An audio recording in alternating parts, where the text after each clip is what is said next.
అందరికీ నమస్తే. Welcome to our channel. Diversion పాలిటిక్స్కి మారుపేరుగా మరి వైసీపీ పార్టీ మారిపోయింది. మరి ఈ అంశం పైన మనతో పాటు చర్చించడానికి ఉన్నారు సీనియర్ జర్నలిస్ట్ దుర్గా కుమార్ గారు. సార్ నమస్తే అండి. నమస్తే రామకృష్ణ, మన వీక్షకులకు కూడా. సార్, డైవర్షన్ పాలిటిక్స్ అంటే ఏంటో కొంతమందికి తెలుసు, కొంతమందికి తెలియదు. అయితే వైసీపీ పార్టీని అనుసరిస్తే కనుక ఓకే, డైవర్షన్ పాలిటిక్స్ అంటే ఇవేనా అన్నట్టుగా వ్యవహరిస్తున్నారు. మరి మొట్టమొదటిసారి లిక్కర్ కుంభకోణం విషయం బయటకు వచ్చినప్పుడు అదేవిధంగా డైవర్షన్ పాలిటిక్స్ చేశారు. ఆ తర్వాత కల్తీ మద్యం అన్నారు. ఆ తర్వాత ప్రజెంట్ ఇప్పుడు తాజాగా మరి కల్తీ నెయ్యి వ్యవహారం. ఒక్కొక్క అంశం బయటకు వస్తున్నప్పుడు వైసీపీ వాళ్ళు దాన్ని కప్పుపుచ్చుకోవడానికి డైవర్షన్ పాలిటిక్స్లా ఇంకొక దాని విషయంలోకి తీసుకెళ్తున్నారు. ఓవరాల్గా ఈ అంశం పైన మీరేమంటారు?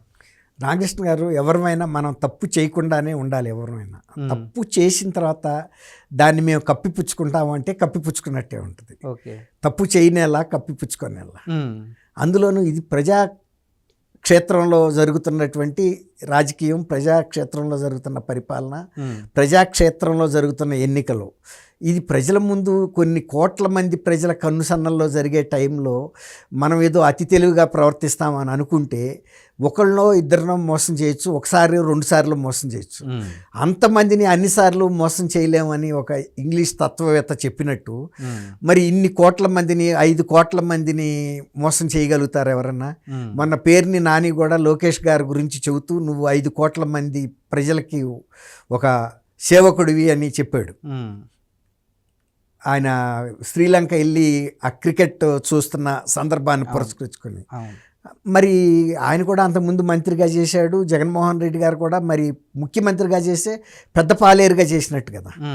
నువ్వు ప్రజలకి సమాధానంగా ఉండే విధంగా ఉండాలని ఆయనకి ఏదో హితో చెప్పడానికి ప్రయత్నించాడు. అంటే ఆయన ప్రభుత్వ ధనంతో టిక్కెట్లు కొనుక్కున్నాడు అనేది వాళ్ళు భ్రమపడ్డారు. భ్రమపడి కనీసం దాన్ని ఎవరైనా సందేహాన్ని నివృత్తి చేసుకోవాలి. ప్రభుత్వంలో కోశాగారు, ట్రెజరీ వాళ్ళని అడిగితే ఫైనాన్స్ డిపార్ట్మెంట్ వాళ్ళు చెప్తారు, మొన్న లోకేష్ గారు శ్రీలంక వెళ్ళింది ప్రభుత్వం పే చేసిందా లేకపోతే ఆయన సొంతంగా వెళ్ళాడని అడిగితే తెలిపోతుంది. కానీ అంతకుముందు వైఎస్ఆర్ ప్రభుత్వంలో ఎటువంటి ఖర్చునైనా సరే ప్రైవేటు ఖర్చులను కూడా గవర్నమెంట్లో వేసినారు కాబట్టి లోకేష్ గారు కూడా ఆయనకి అవకాశం ఉంది కాబట్టి ప్రభుత్వ సొమ్ముతో వెళ్ళాడని నిష్కర్షగా మాట్లాడేశారు. ఓకే, ఆయన ప్రభుత్వ సొమ్ము పెట్టుకుని వెళ్ళి అక్కడ ఎంజాయ్ చేశాడు. ఎన్ని కోట్లు ఖర్చు అయిందో చెప్పు, అది ఇది అని. అట్లాగే మొన్న బిల్ గేట్స్ వచ్చినప్పుడు కూడా ఆయనకి ఇచ్చినటువంటి పునుగులు ఎంత రేట్ అయినాయి, బిస్కెట్లు ఎంత అయినాయి, ఛాయ్ ఎంత అయినాయి. అంటే గతంలో ఈయన జగన్మోహన్ రెడ్డి గారు భోజనానికి ఒక పూటకు 17,000 రాశారు, స్టేషనరీకి కోట్లు రాశారు, సమోసాలకు కోట్లు రాశారు, ఎగ్ పఫ్లకు కోట్లు రాశారు. అట్లాగే మొన్న దీనికి కూడా కోట్లు రాసేసి డ్రా చేసేసి ఉంటారనుకున్నారు. అట్లా వాళ్ళు భ్రమపడి చేసిన తప్పుతో ఆయన కూడా మళ్ళీ ట్వీట్ చేశాడు. ఇంకా ఆయన ఇంకా ఎంత స్థాయికి వెళ్ళాడంటే పేరుని నాని ఎవరబ్బ సొమ్ముతో వెళ్ళావని అడిగాడు ఆయన. పేరుని నాని అంతకుముందు రేషన్ బియ్యం కొటేషన్ కేసులో ఆయన, అది రేషన్ బియ్యం ప్రజలదని ఆయనకు తెలుసు, ఆయనది కాదని. కృష్ణా జిల్లా కూడా అబ్బాయి అని అంటారు తండ్రిని, ఎవడన్నా నీ అబ్బగాడి సొమ్ము అంటారు. ఎక్కడో చిత్తూరు జిల్లాలో కాదు, ఇప్పుడు ఆయనకి తెలుసు వాళ్ళ అబ్బగాడి సొమ్ము కాదని, అయినా అందులో మూతిపెట్టాడు. కాబట్టి డైవర్షన్ పాలిటిక్స్తో జనాల్ని మోసం చేస్తాం అనుకుంటే అది మీరు అన్నట్టు చల్లదు. ఇప్పుడు మీరు పెద్ద కుంభకోణం ఏంటంటే లిక్కర్ కుంభకోణం. లిక్కర్ కుంభకోణాన్ని ఎక్కడి నుంచి మొదలు పెట్టాలో ఎక్కడ ఆపాలో కూడా ఇండైరెక్ట్గా విజయసాయిరెడ్డి గారే టర్మ్స్ అండ్ కండిషన్స్ చెప్పినట్టుగా బయటికి లీకులు ఇచ్చాడు. అవును, అసలు నువ్వు లీకులు ఇవ్వాల్సిన అవసరమే ఉంది. జరిగిన విషయం జరిగిందని చెప్పు, జరిగింది, అది వారు పోలీసు ఇన్వెస్టిగేషన్లో బయటకు వస్తుందంటే తెలిసిపోద్ది. అట్లా కాకుండా కర్త కర్మ క్రియ రాజకేశ్ రెడ్డి అని చెప్పాడు. రాజకేశ్ రెడ్డి ఐటీకి అడ్వైజర్, ఎవరికి? జగన్మోహన్ రెడ్డి గారి ప్రభుత్వంలో. ఇది లిక్కరు, ఆయనకి నువ్వు లిక్కర్కి ఏం సంబంధం? ఆయన విచారిస్తేనేమో అంతిమ ద్వారా ఎవరో చెప్తే ఇంకా అదే నాకు ఆఖరి రోజు అని చెప్పేసి ఆయన స్టేట్మెంట్ ఇవ్వడం. ఆయనే కాదు, సీఎంఓ ఆఫీస్లో పనిచేసిన ఐఏఎస్ ఆఫీసర్లు కూడా అదే చెప్పారు. మమ్మల్ని మీరు ఎంత గట్టిగా ప్రశ్నించినా మేము చెప్పలేము, చెప్పామంటే ఇదే మాకు ఆఖరి రోజు. అంటే సినిమాల్లో డెన్నల్లో కూర్చుని విలన్స్ చెప్తారు చూసారా, నువ్వు ఎవరికన్నా బయటికి చెప్పావో కాల్ చేస్తావని రివాల్వర్ హెడ్ పాయింట్ పెడతారు. అట్లాగే ఇప్పుడు వాళ్ళకి అలాంటి పరిస్థితి వచ్చింది. ఇప్పుడు అసలు విజయసాయిరెడ్డి గారు అతనే కర్మకర్త క్రియ అని చెప్పేయటం ద్వారా మిగిలిన ఎవరికి సంబంధం లేదని చేయటానికి ప్రయత్నించాడు. రెండోది ఇంకోటి ఆయన ఏం చెప్పాడంటే, జగన్మోహన్ రెడ్డి గారు మమ్మల్ని ఆదేశించాడు, గత ప్రభుత్వంలో ఉన్న మద్యం విధానం వలన మనకు వ్యక్తిగత లాభం జరగదు, పార్టీకి జరగదు, మన వ్యక్తిగతంగాను పార్టీకి కూడా ఫండ్స్ రావాలి, ప్రభుత్వానికి ఎంత తక్కువ వెళ్ళినా పర్వాలేదు, కాబట్టి ఆ విధానాన్ని తోసిపుచ్చి మనమే డిస్టిలరీస్ని స్టార్ట్ చేసి మన వ్యక్తులతో మనమే కాస్తాము, మనమే లేబుల్స్ అతికిచ్చి మనమే అమ్ముతాము. అవుట్ సోర్సింగ్ ద్వారా పెట్టారు. గవర్నమెంట్ అమ్మిందనే కానీ గవర్నమెంట్ ఎంప్లాయీస్ ఎవరు లేడు అందులో. అవుట్ సోర్సింగ్ సిబ్బందికి కూడా వాడికి ఇచ్చేది 12,000 అనుకోండి, 30,000 రాసేశారు.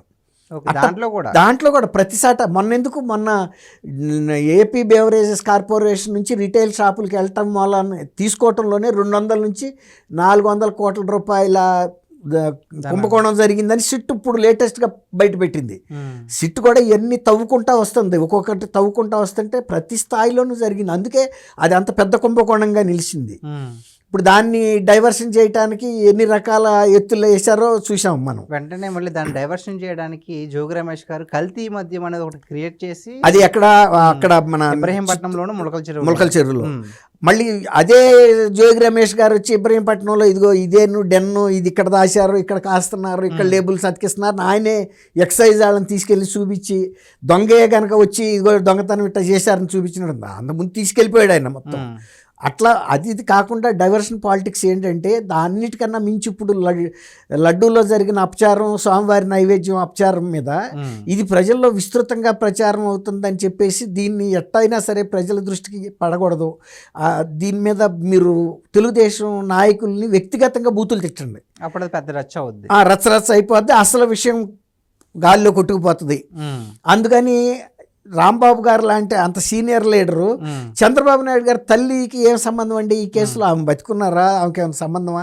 ఆమె మీద అట్లాంటి దూషణకి దిగితే ఆ రోజు గుంటూరులో కార్యకర్తలు ఆవేశపడ్డారని, ఆయన ఇంటి ముందు ధర్నా చేశారని, వాళ్ళని కూడా బౌన్సర్లు పెట్టి లేడీస్ని, తెలుగుదేశం కార్యకర్తలని కొట్టించడం, అది చిలవలు పల్లవలుగా చేయటం జరిగింది.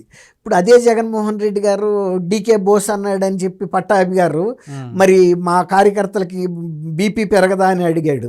మరి తెలుగుదేశం కార్యకర్తలకి చంద్రబాబు నాయుడు గారు తల్లిని నువ్వు ఆ రకంగా తిట్టించింది జగన్మోహన్ రెడ్డి గారు, చిట్టమన్నది ఈయన, తిట్టింది అంబటి రాంబాబు. మరి అంబటి రాంబాబు మీదకి వెళ్తారు కానీ ఈయన మీదకి రాలేరు కదా, మొత్తానికి పావుల్లో యూజ్ చేసుకుంటారు అంతే. ఇప్పుడు అట్లాగే మళ్ళీ ఇప్పుడు ముద్రగడ పద్మనాభం గారిని పిఠాపురంలో ఆ రోజున పవన్ గారి మీద ఉపయోగించాడు, మళ్ళీ ఇప్పుడు తీసుకొచ్చాడు మళ్ళీ ఆయన పాత్రధారిగా. అంటే ఇవన్నీ చూసుకుంటే కనుక ఏ సామాజిక వర్గం వాళ్ళని ఆ సామాజిక వర్గం నేతలతోనే తిట్టించడం అనేది ఏ విధమైన స్ట్రాటజీ అంటారు అసలు? అంటే అంతకుముందు ప్రశాంత్ కిషోర్ ఈయనకి ఎన్నికలకి వ్యూహకర్తగా వచ్చాడు కదా 24లో. వచ్చినప్పుడు మీరు ఇట్లా ఉంటే గెలవలేరు, ఇక్కడ ఆంధ్రప్రదేశ్లో కులాల వారీగా విభజన తీసుకురావాలి, వాళ్ళల్లోనూ ఆ విభజన తీసుకొస్తే మనకి లాభం జరుగుతుందని ఈ కులాల మధ్యలో కుంపట్లు పెట్టే పద్ధతి పెట్టారు. పెట్టినందుకు సక్సెస్ అయ్యాడు.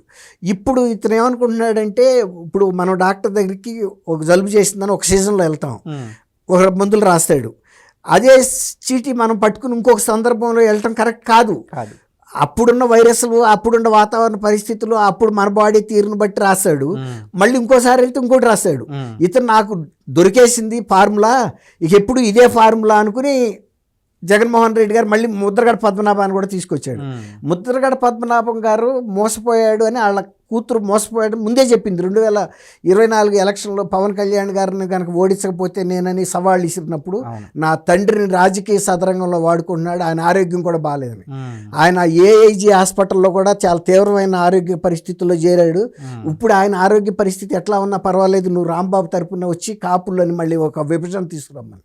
అసలు కాపుల అంశం రాంబాబు విషయంలో లేదు. అవును, ఆయన తిట్టింది వ్యక్తిగతమైన చండాలపు భాషతో తిట్టాడు. అది అందరూ కూడా ఆ సామాజిక వర్గం కూడా వాళ్ళందరూ కూడా సంస్కారవంతులే. ఇట్లాంటి బూతులు తిట్టే వాళ్ళని వాళ్ళు ఎవరు ఓన్ చేయరు. తర్వాత ఇంకోటి ఏంటంటే, రాంబాబు గారు కూడా నేను ఎప్పుడు పలానా కులానికి చెందిన నాయకుడిని ఆయన చెప్పుకోలేదు. ముద్రగడ గారు చెప్పుకున్నాడు. అసలు ముద్రగడ పద్మనాభం గారు గర్జన అనే ఒక విషయాన్ని తీసుకొచ్చి కాపులందరినీ కూడా ఐక్య గర్జన అని ఒక సభ పెట్టి కాపునాడని పెట్టాడు బాబు. అది 87, 88లో విజయవాడలో జరిగింది. అప్పుడు నేను అక్కడ రిపోర్టర్గా ఉన్నా ఉదయం పేపర్కి. అసలు అంతకుముందు ఆయన అన్ని వర్గాలకి సమానమైనటువంటి అభిమానం కలిగిన నాయకుడు అందరితోనూ. అసలు ఆయనకి కులం అనే ముద్ర లేదు. ఇంకా రంగా గారి కన్నా ఉందేమో, కానీ రంగా గారు కూడా కాదు. రంగా గారు కూడా కొన్ని పద్ధతుల్లో ఉన్న వ్యక్తే తప్ప ఆయన ఎప్పుడు కులనాయకుడిగా ఆయన చెప్పుకోలే. అయితే ఆయన మీద అప్పుడు ఉన్న పరిస్థితుల్లో రాజకీయంగా ఆయన పెట్టినప్పుడు ముద్రగడ గారు వెళ్ళాడు ఫస్ట్ టైం. అప్పుడే ఆయన నేను ఒక కాపు నాయకుడిని చెప్పుకోవటం ద్వారా తూర్పుగోదావరి జిల్లాలో మిగిలిన వర్గాలందరికీ, ముఖ్యంగా దళిత హరిజన వర్గాలకి దూరం అయిపోయాడు ఆయన. ఇక వాళ్ళు నమ్మలే ఇన్ని. అప్పటి నుంచి ఆయన దూరంగా ఉన్నాడు. ఇప్పుడు మళ్ళీ రాంబాబు గారికి జతగా ఆయన తీసుకొచ్చాడు. ఈ మీరు అన్నారు డైవర్షన్ పాలిటిక్స్ అని. అదే చంద్రబాబు నాయుడు గారు ఉంటే ప్రతి అంశం మీద లేఖలు రాసేవాడు. మరి జగన్మోహన్ రెడ్డి గారి టైంలో ఎన్ని దుర్మార్గాలు జరిగినా, ఎన్ని కుంభకోణాలు జరిగినా ముద్రగడ పద్మనాభం గారు పెన్ను పట్టుకోలే. ఇప్పుడు మళ్ళీ వచ్చాడు రాంబాబు గారికి నేను మద్దతు అని. రాంబాబు గారి బ్యాక్గ్రౌండ్ వేరు, నీ బ్యాక్గ్రౌండ్ వేరు. రాంబాబు గారు వ్యక్తిగతంగా దూషించాడు.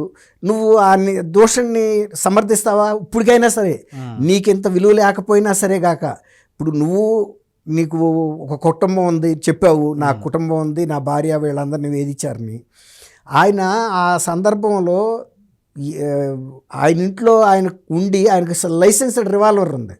అసలు ఆయన చాలా శాంతి కాముకుడు. ఆయనకు లైసెన్స్డ్ రివాల్వర్ ఎందుకుందో మనకు తెలీదు. ఆ టైంలో నేను అమర నిరాహార దీక్ష చేస్తున్నాను, నాకు ఇది డిమాండ్లు ఉన్నాయి, ఆ డిమాండ్లు ఉన్నాయి, మీరు కనుక తీర్చకపోతే నేను నా కుటుంబ సభ్యుల్ని కాల్చేసి నేను కూడా కాల్చుకుంటానని మీడియాలో కూడా చూపించాడు, కిటికీల్లోంచి తీసి కెమెరాలకి. అలాంటప్పుడు ఏ ప్రభుత్వం అయినా ఎవరైనా ఏం చేస్తారు? ఆయన్ని రక్షించాలా, లేకపోతే కాల్చుకున్నాడని వదిలేస్తారా? అలా వదిలేస్తే ఇంకా అది ప్రజాస్వామ్యం ఎందుకు అవుతుంది కదా. అది డిస్టర్బ్ చేశారు నన్ను, నేను నా కుటుంబ సభ్యుల్ని కాల్చడానికి అనుమతి ఇవ్వలేదని. వాళ్ళ అమ్మాయి కూడా ఈయనలో ఉండే ఒక సున్నితత్వం ఆమెకు తెలుసు. ఏదన్నా కనుక ముద్రగడ పద్మనాభం గారు పట్టుకున్నా అంటే అది ఆయనకి ఎంత నష్టం జరిగినా కూడా ఆహుతి అయిపోవటానికి కూడా సిద్ధమే. ఇప్పుడు జగన్మోహన్ రెడ్డి గారు నమ్మి ఆయన రెంట్కి చెడ్డ రేవడయ్యాడు. అసలు కాపుల్ని ముఖ్యమంత్రి చేయాలని ఉద్యమం చేపట్టిన వ్యక్తి వెళ్ళి రెడ్డి వర్గంలో చేరిపోయాడు. ఇప్పుడు రెడ్డిలేమో అతనేంటి మా సామాజిక వర్గంలో పుట్టలేదు, పెరగలేదు, మాకేం సంబంధం లేదంటున్నారు.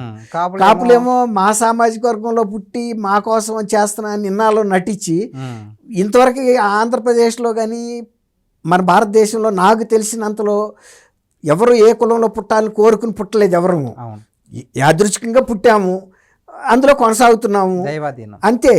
కానీ ఆయన ఒక వర్గంలో పుట్టి ఇంకొక వర్గంలోకి వెళ్ళాలని కోరుకుని ఛాయిస్ ప్రకారం వెళ్ళాడు. అది ఏంటో మరి ఎందుకు తెలీదు. అదే అంటున్నా, నేను అదే చెబుతున్నా. ఫస్ట్ వ్యక్తి ఒక వర్గంలో పుట్టి కాదు నేను సామాజిక వర్గం మార్చుకున్న వ్యక్తి నాకు ఈయన ఒక్కడే కనపడ్డాడు. ఏ సామాజిక వర్గానికి ఉండే ప్రత్యేకత ఆ ప్రత్యేకత ఉంటుంది. అయినా అసలు పెద్ద విషయమే కాదు.